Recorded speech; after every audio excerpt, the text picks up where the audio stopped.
Hello, excuse me, আপনার সাথে একটু কথা বলা যাবে? জি বলেন। আপনাকে না আমি ওই দূর থেকে দেখতেছিলাম, আপনাকে দেখে না আমার ভিতরে কেমন যেন একটা ভালো লাগা কাজ করা শুরু করছে। আমি না আপনাকে ভালোবেসে ফেলছি। I love you. আজব তো, আপনাকে চিনি না জানি না, আপনি ফুট করে এসে আমার প্রপোজ করতেছেন।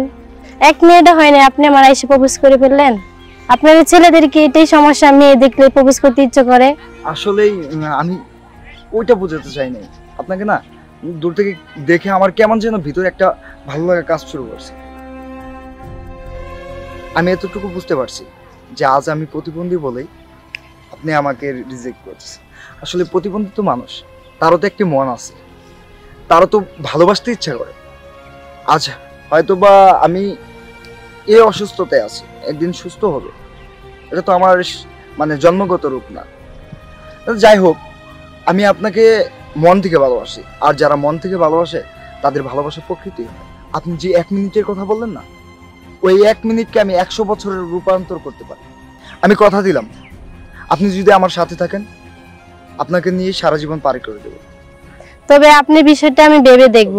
আচ্ছা, ভালো থাকবেন, যাই। এই, আমি কিন্তু অপেক্ষায় থাকবো।